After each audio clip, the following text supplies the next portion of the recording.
Nice to see a lot of good friends on the call already. And I think obviously I'm David Foster, and we've been doing On the Offense now for 3 years. So I today with Diane Schwarz from Ragan, who is an alumni of doing this program. So Diane, thanks for doing it again. And then Bill Dugan, who's been a friend forever and is now at EB Medicine.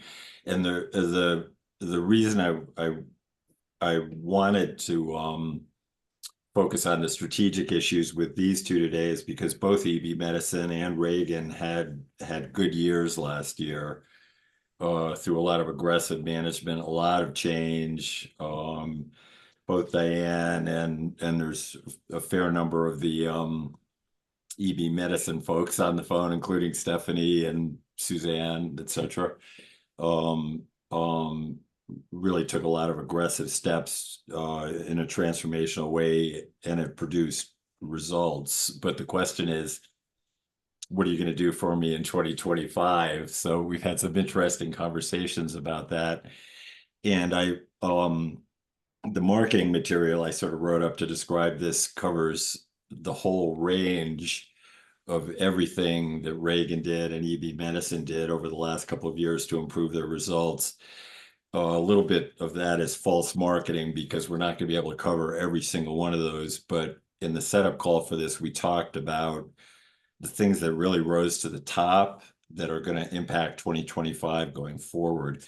And I hope this isn't starting out with sort of a dry topic because it's difficult to talk about HR because you tend to fall into glittering generalities. But one of the things that helped both organizations the most, and Diane, I'll start with you, and I know Bill, you have some stuff.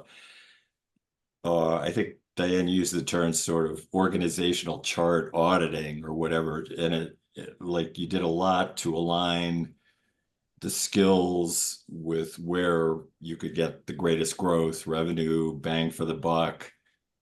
So that kept rising to the top. So could you just start with some of the things you did and how you're hoping it will impact 2025? Sure. Hi, everyone, and thanks, David, for bringing me Yeah. back. Like Um, how's next month? so yeah, I call it it's editing your org chart essentially, and is your current org chart supporting your strategic objectives?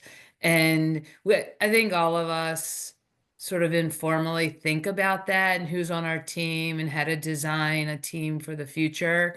But it's obviously I believe all of us on this call, we are very reliant on our talent to grow our business, not machines. Well, maybe down the road with AI, that's a whole separate thing. But for the most part, it's about the talent we have. And so when you look at your org chart, hopefully it doesn't look like, 1999 or even 2021, right? It needs to be forward looking. So that's something that's been really important to us, or important to me since I came on board 6 years ago, is really evaluating the org chart without even thinking about the actual people, but more the job titles and the functions and the hierarchy and the growth paths that you have in your org chart for the people, the talent that you have. So Could that you was really important. maybe just kind of give an example of Yeah, a couple of well, the moves you made? one key example is, and this is part of other parts of our conversation today, I believe, which is around our focus at Reagan around learning and development and community. When we look at learning and development, we realize we didn't have a lot of expertise in-house on learning platforms, in particular, e-learning platforms. So we do learning and development through our events and other things, but the L&D side, so we brought on a product manager, someone in actually the renewed community, someone who knew someone kind of thing, who has expertise in e-learning and LMSs. Yeah. And we've changed some titles to learning advisor, which gives some people on our team a new opportunity, new and exciting. We can get into corporate L&D, which is a growing area and something a lot of us should be looking at growing. So those are a few. We also, on the sales side, brought on SDRs, sales development reps to help support our sales team, which has been really important, and some data roles. So some of these were job title changes, some of these were totally new Yeah. positions that we added to our org chart. Yeah, yeah. I Well, would say if usually when if anyone wants to chime in on the chat about any of these usually we have a pretty good chat debate going on. So if you'd like to, I'll monitor that. And in the interest of the fact that this is a relatively short program, I'll move over to Bill. But your point, I think, is you've sort of empowered or as you said, you've aligned the strategy with the org chart and you're constantly adjusting that to keep the skill set up, which we definitely have too. We've got we move someone into head of engagement. We have a director of licensing. We've been doing a lot of the same adjustments and it's showing up on the P&L statements. 6 months later, you can start to see Yeah. the revenue. Bill, and again, these are smaller organizations. We're not talking about eliminating diversity in the federal government and 2 million early retirement letters. We're talking about one or two key resources, 5 or 6 key resources. Bill, you guys made some yeah, huge we changes too. I'm not sure I would characterize what we did as disciplined as what Diane. By the way, thank you for having me as Yo. a first timer on OTO. Um, and Diane, thank you. I'm glad to follow you anytime. But I think what you described is probably not as disciplined as what we did in terms of a review of an org chart. But I will say over the last 6 months, we very intentionally identified 4 new roles. Yeah. We made 4 new hires, full-time hires, in the last 6 months, all in the spirit of further fueling the growth, the double-digit growth that we've been seeing. And in one case, in each of them are in a very direct revenue generating area of the company, so that in our publishing and content creation editorial department, where I would say product development, including 2 aspects. Um, New product development is one thing, is very labor intensive and time consuming and detailed and important. And we've been rolling out new products like crazy, but it takes a lot of time and resources. But on the other side of that, there's also product improvements, including adding new features to existing products. We have 3 monthly journals and a bevy of one-shot guides and courses. So adding new features to those to help with retention, repurposing content, that's part of product development too, I think. So what we did is we took somebody in that department, moved them into a role that was more focused on that, and replaced her with someone who started out as a contractor. Some of you at the leadership retreat last year probably heard Suzanne talk about this, and she's on board full time now in that role. Then in the marketing department, where we were bandwidth challenged, 2 very specific roles were created. One was a full-time role that some of you heard about this at the retreat last year too, maybe a little overzealous about the breadth of duties, and we've adjusted as needed, which caused us to realize that we needed a second person. That first one went through a full-blown search, the old-fashioned way, which is time-consuming. One of my messages about all of this is, boy, getting referrals is a really great way because you get good culture fit. You can trial people on a contract basis, which is what we did. And then the fourth role was to supplement one of the highest growth areas of the company, the group sales initiative. And we discovered that our sales team was distracted by a lot of administrative tasks. And so we added a support role there and a full-time support, coaching, etc. And all of that has happened in the last 6 months. So we are, the other Yeah. message you'll hear from me today is poised to pounce. Poised to pounce later in the year. I know all of our businesses are different, but one thing I'll say is we have a very predictable revenue stream. We get about 35% of the entire, we're on a calendar year, revenue in the last quarter of the year. Yeah. I know for somebody like Ed Coburn, who's at the whim of the stock market situation, maybe he can't do that. But for many of us, it's probably a predictable curve. And we are really setting ourselves up to be poised to pounce in the last quarter of this year. Yeah. So you've got the resources lined up Yep. a little bit And for, we're hitting the ground running. I think there are a lot of examples of that, but I hope everyone on the call can just get that sense, beg, borrowing, stealing, moving, referrals. I happen to know that one of the extraordinary resources at EB Medicine has some sort of biological relationship to Bill. So, hey, if you got to go after your family, drag them in too. So do whatever you can. But I the, referred him, my son, enthusiastically, but I think that he's highly qualified and a yeah, good addition to the team. no, uh, he's got a very good resume. So yeah, uh, yeah. So I think there's a lot. I hope that theme comes out quickly, so we can maybe move on to a kind of a second category of after having HR resources in place to anticipate market needs and capitalize on existing revenue streams, which both of you did a lot of last year, and now I like the pounce on 2025 idea. I also want to point out that a lot of the publishers I've been talking about are sort of expecting 0% growth this year. This is not a year where I'm hearing a lot of aggressive numbers from the people I'm talking to.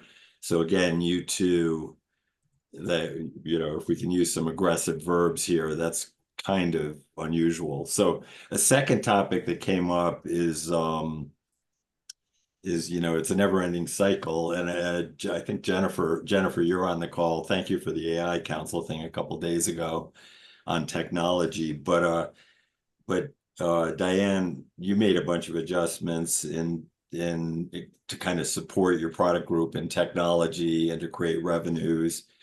At BVR, we're actually tackling the infrastructure stuff again, but we've put AI on most of our products. We're working on that. We've added more technology in the marketing and sales and support area. Bill, you did a lot. Do you want to just jump in with the sort of what investments you're making to pounce on 2025, and then Diane will go to you. Sure. I want to talk about something that I think is a little unusual, at least my experience historically and from people I talk to in the business, in their businesses. We found some great success over the last couple of years with surprisingly paid media program through Google and Bing advertising. And when I came on board in 2023, it was an existing program. We were getting positive ROI, immediate positive ROI from this program, Yeah, not even yeah, calculating lifetime value, which is astounding. It yeah, probably accounts for about 10% of the revenue of the company last year.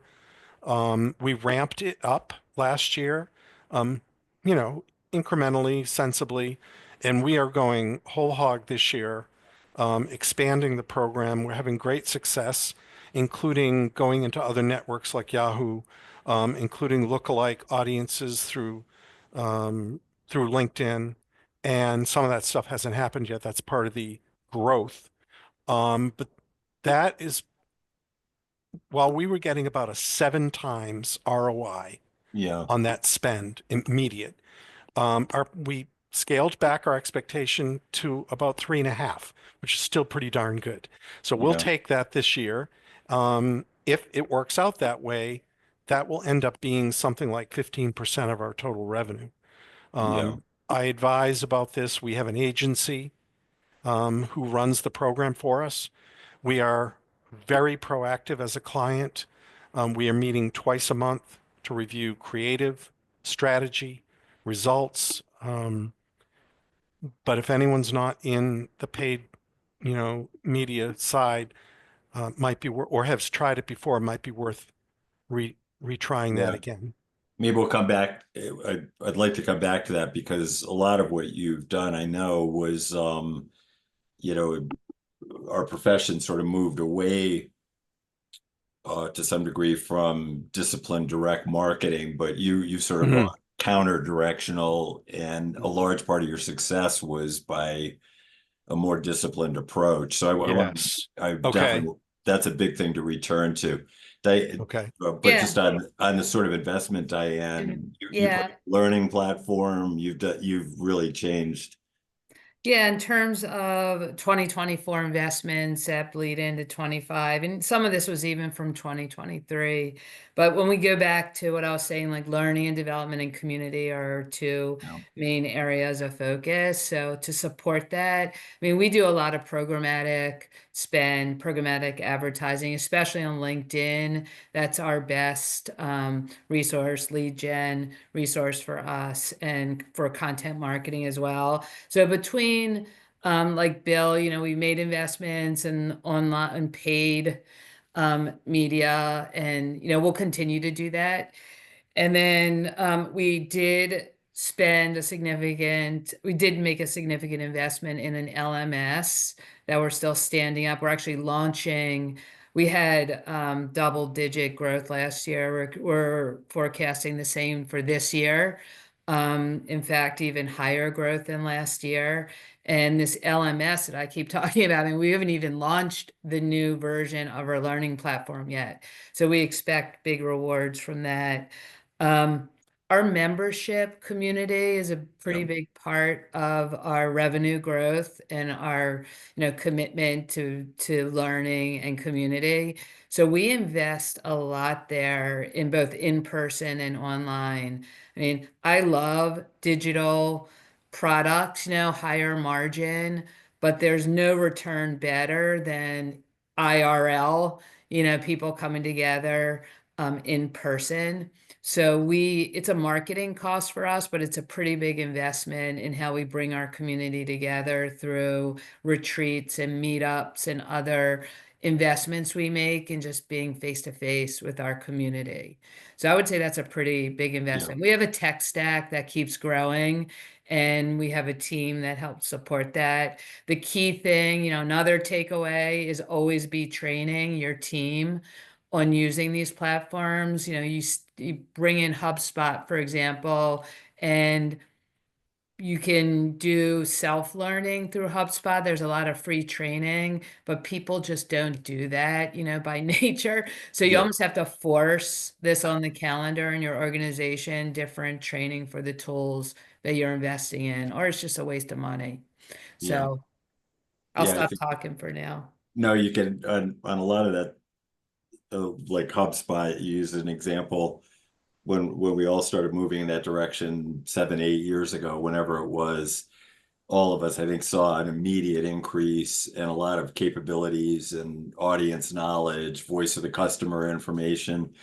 But I think for a lot of people, the return on investment started to peter out over time because we just kept repeating the same programs. Mhm. So, and I would say,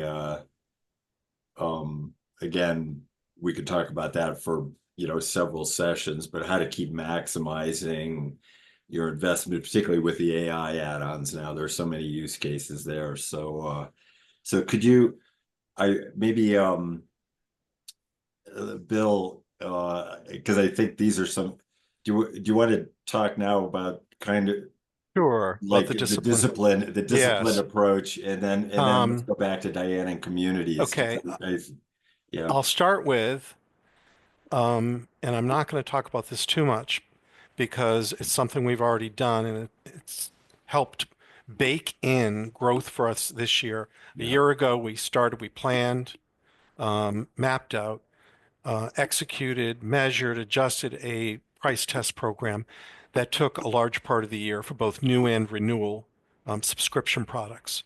Really launched in January. We weren't finished with it and rolled out until October.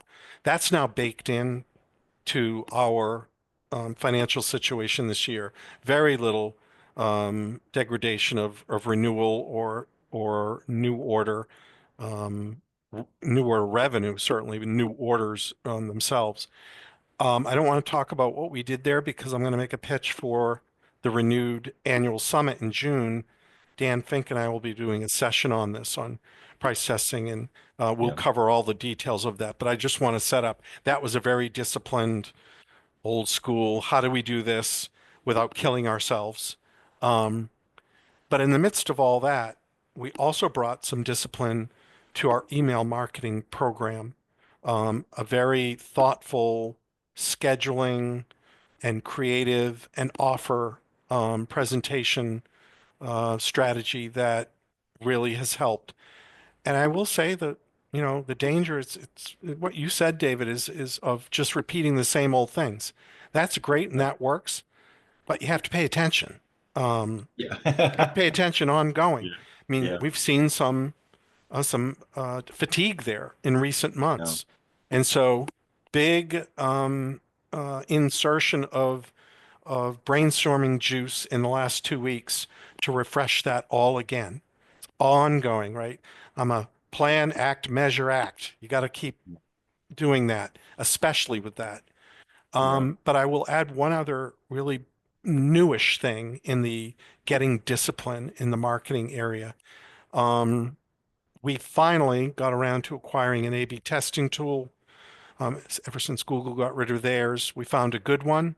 We've identified the top pages at our site that could be optimized, and we, at the beginning of January, started doing A/B tests of impactful revenue generating pages, and we're seeing positive results already.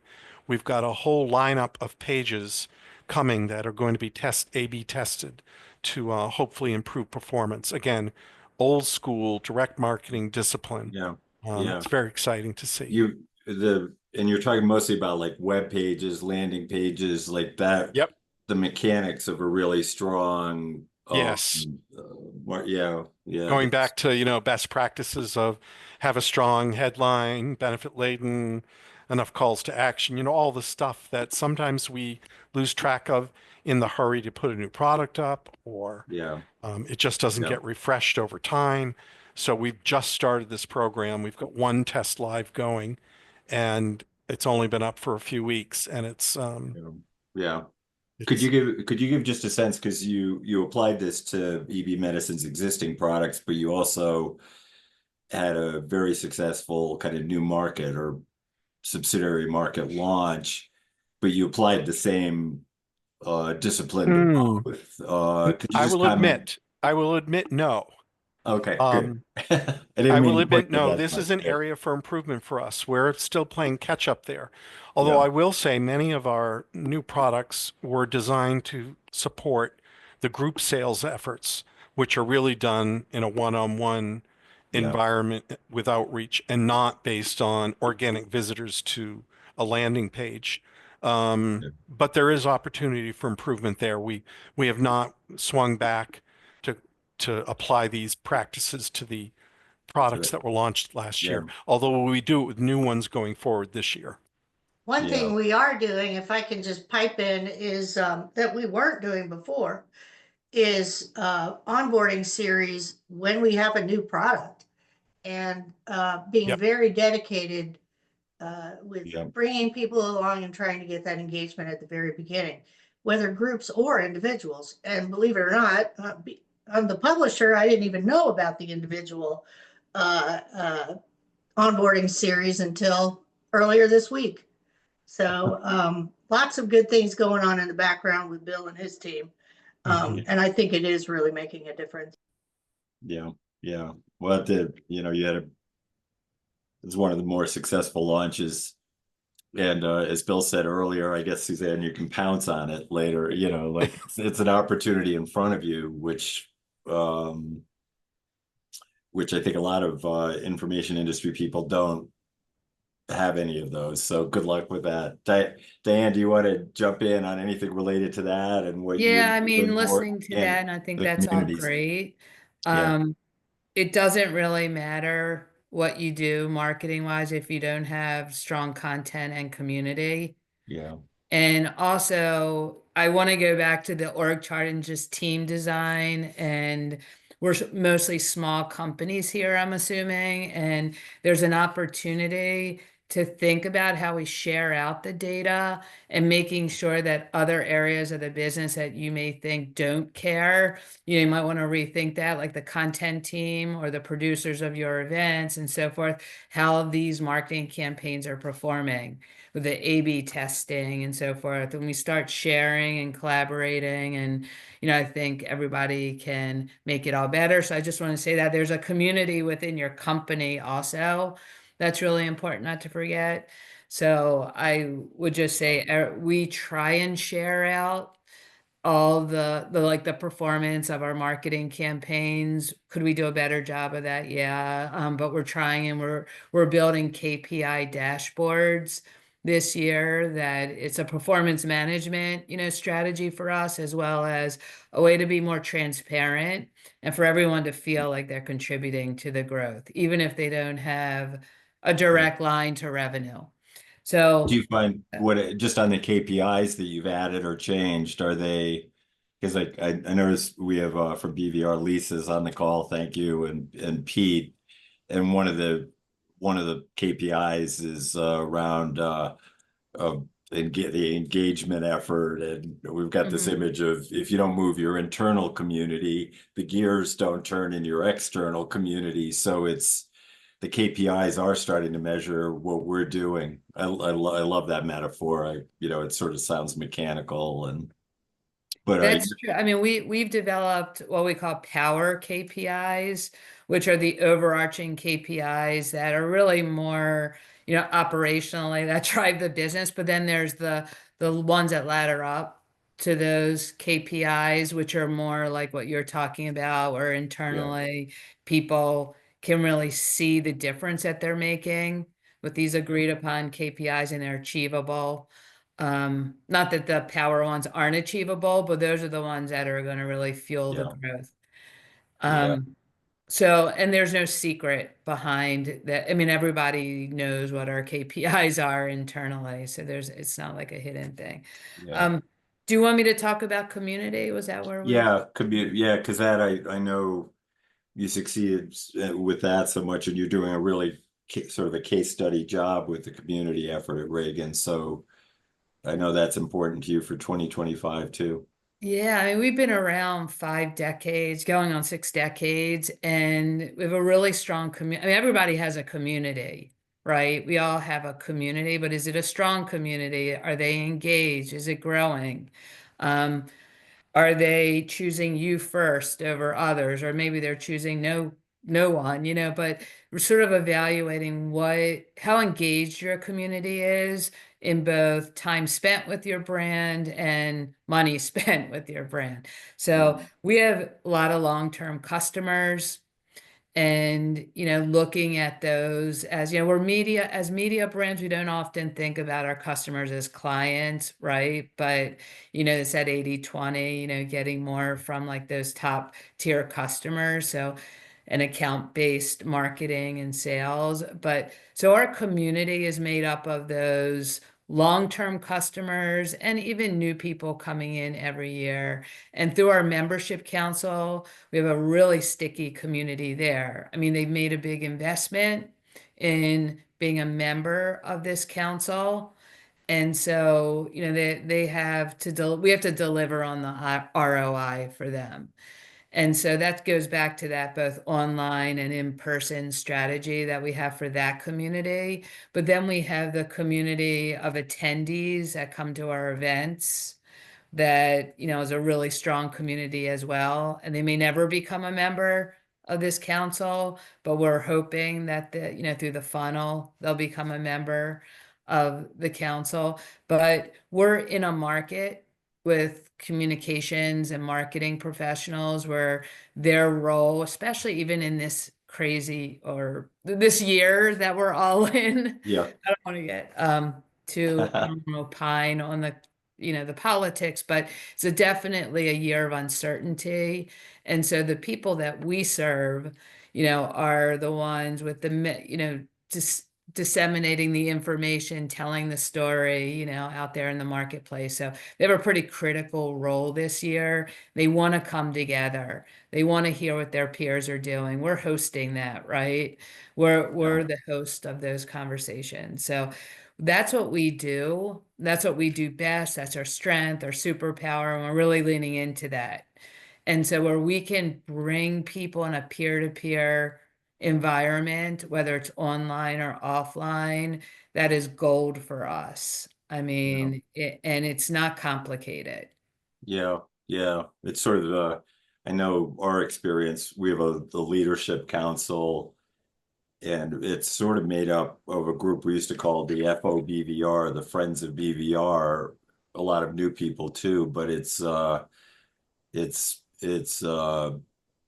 and when you're in that environment with those people, it's a little bit of a love fest. It's like very empowering. Can I ask, just because we're starting to try to generate content out of the leadership council that's exclusive to the leadership council, but that may populate our other product mix, for the sort of the second tier customers, or is Ragan doing much in that area? And AI, by the way, helps in that. I mean, we're starting to experiment with that and build that out. Well, our business model is very interesting, or our structure is interesting because the content that we produce in other areas of the business feed into this membership council. So we have like those fixed costs on our events and editorial, and we're producing things that are exclusive to the council or that we're repackaging or reproducing for the council. And then we do have a team of content people that produce premium content for our council members, but we also rely on our council members to contribute content. And a lot of that's in our online library for them. And then we can apply AI tools to sort of summarize or aggregate different things and even start analyzing trends for our members. So that's been really interesting, different things we're Yeah, testing with AI. But yeah, the content's really critical. And it's not just regging content. I think really the member content. So for an example of member content might be a checklist that they're using for an M&A yeah, yeah, communication strategy. yeah, Or, it could be anything, a memo that their executive put out around layoffs.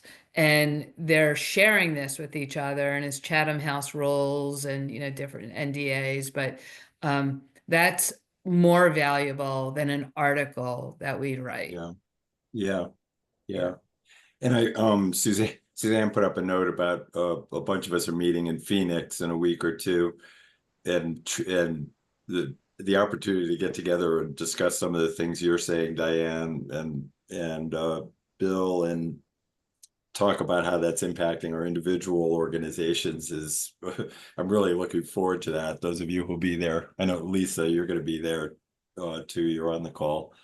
So any last minute people who want to come and join us, we can continue the discussions down in Phoenix. But and Suzanne's also referred to Dan Fink's engagement. I won't call you out, Suzanne, but if any of you are interested in that topic, again, I think Dan's going to be talking about that at the summit, and he's always available through the group. I'm gonna there's so many more things that I have on the list that we've talked about. These are, at least we've hit some of the high points so far, and I want to leave it open for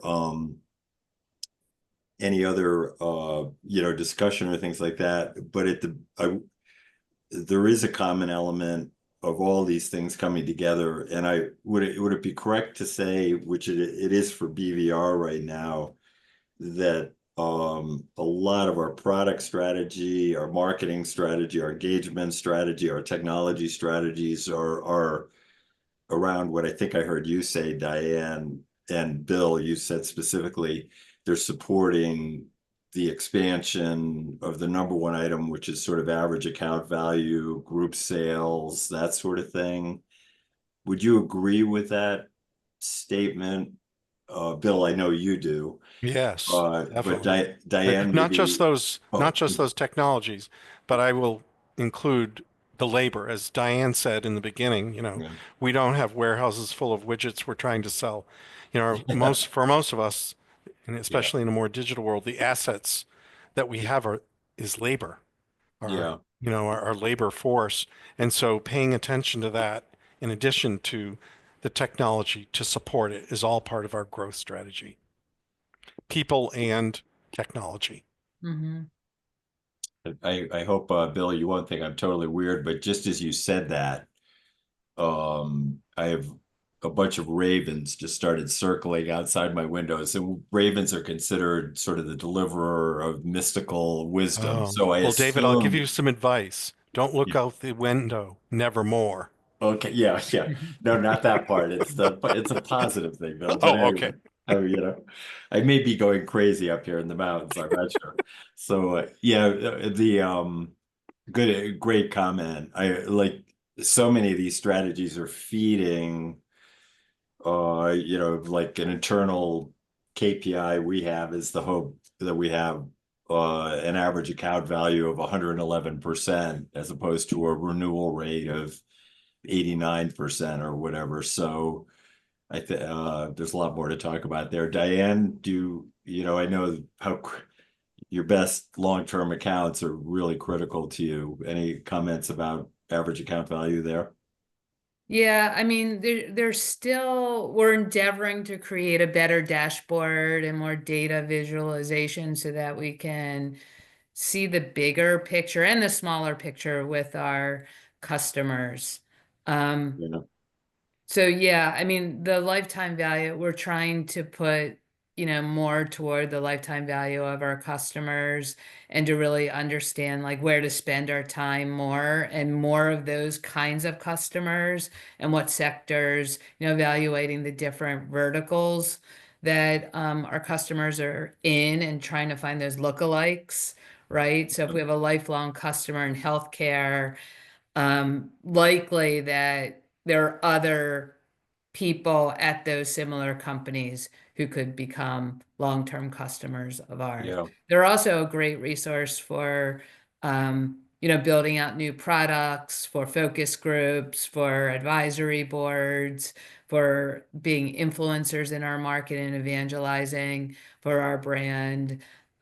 So we take good care of our longtime customers. You've got an incredible record there, and Reagan's brand after, you got 50 years or whatever, the company had been operating 30 years before you were born, Diane. So, how do we know? But the brand's really strong. So I agree with that. And what you're saying, we were having a meeting at BVR earlier this week and talking about moving people up the rank in our customer list. Again, Lisa, who's on this call, was on that call, and one of the really empowering things out of I think what you and Diane you're talking about, and Bill, is I realized that if we have a goal of 2025 of moving 10% of our top growth customers up the scale, you're actually outlining a 10-year plan because it's going to never mind the mathematics, it's going to take you 10 years to move your entire customer base up. And if that's very empowering to see, wow, we've got a long road in front of us of growth working on this discipline plan. And I hear that from both of you. So I hope, you know, so Jack, do you want to jump in? You've been making some comments. Anything come to mind on this? Just Well, David, I was just saying in the chat, if you're looking for expansion and growth, a great way to gain new prospects, it's free and it's very simple and it's also engaging with your current clients, is just to ask them who their biggest competitors are. That'll give you a hit list right there. And it's a great engagement piece because oftentimes, your clients will expose what some of their concerns are operationally or financially or staffing or whatever's going on with them in regards to their competitors. And it will just strengthen your relationship with your current client, because my philosophy is a business relationship is no different than a personal relationship. It cannot be transactional. If you have transactional friends, you're not going to stay friends with that person very long. You've got to create an emotional connection to where I want to support David, not necessarily his company. So, and the only way that you create those emotional relationships is to be proactive in your communication. We can't contact somebody the day of renewal and say, oh, by the way, David, did you renew? No, we need to be 90 days ahead of that.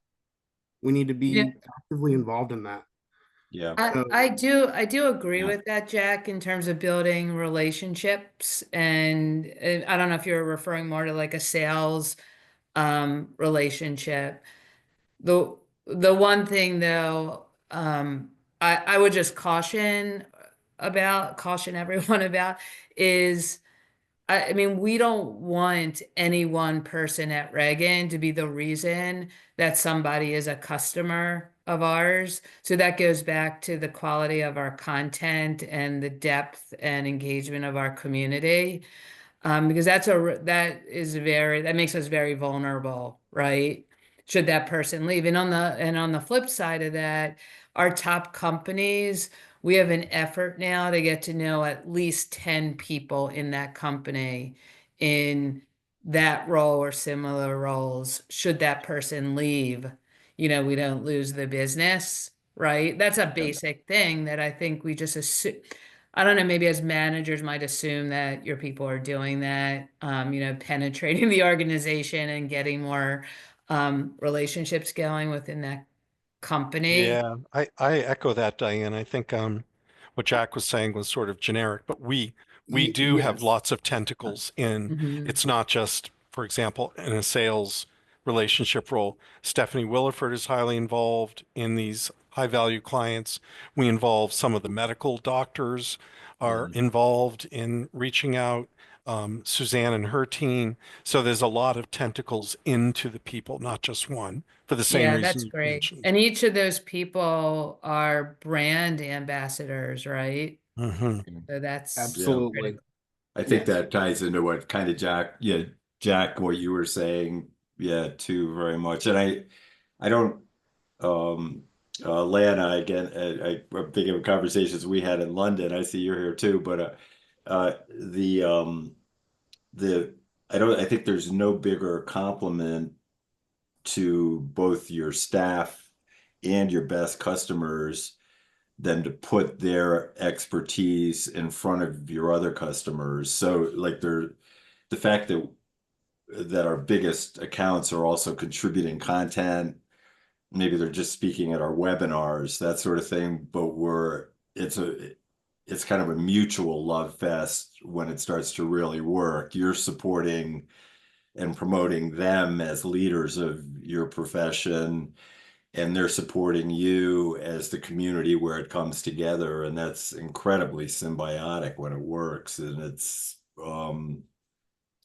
really fun. And I think as entrepreneurs in this part of the information industry, we're better at it than most people if we have confidence in ourselves. So Reagan, you guys have been a great model forever, and EB medicine and your markets, people love you too. I know it's true for a lot of the people on the call. So we've nailed the time thing. There's about a million other things that Diane and Bill and I talked about on the setup call. But what I usually do is just try to keep us on time, cut it off, and remind everyone that we're all in the community together here. Renewed's about to get a new community platform up and running. Lindsay's been working super hard on that for the last couple of months. So you're going to be hearing about that very soon. But in any case, we'll all be in touch there. So it's very easy to continue the discussion, even if you're not in Phoenix, just in case you decide not to buy tickets at the end of this thing. But um, um, hey, to both Bill and Diane, thank you for the friendship over the years, the sense of humor, the professionalism, and thanks for doing this with me. I really enjoyed it. Well, thanks for having me. And Yeah. I do want to say, I saw some of the European friends on the call. Glad to have them join. And I Yeah. will just say one last parting thing. Prepare yourself to pounce. Prepare yourself to pounce. And if anybody wants to reach out to me directly, please feel free. Bill D at ebmedicine.net is my email, or 617-823-9786 is my mobile phone. I'm happy to chat further with anybody. And we don't only have 45 minutes for this. Come to the summit in June. Come to the leadership retreat. You get more in-depth discussion about these matters. Thank you. Thanks for having us, David. Yeah, please reach out to me if anybody wants to chat. We can brainstorm. Diane S at Ragan.com. Yeah, you're great. You guys are great.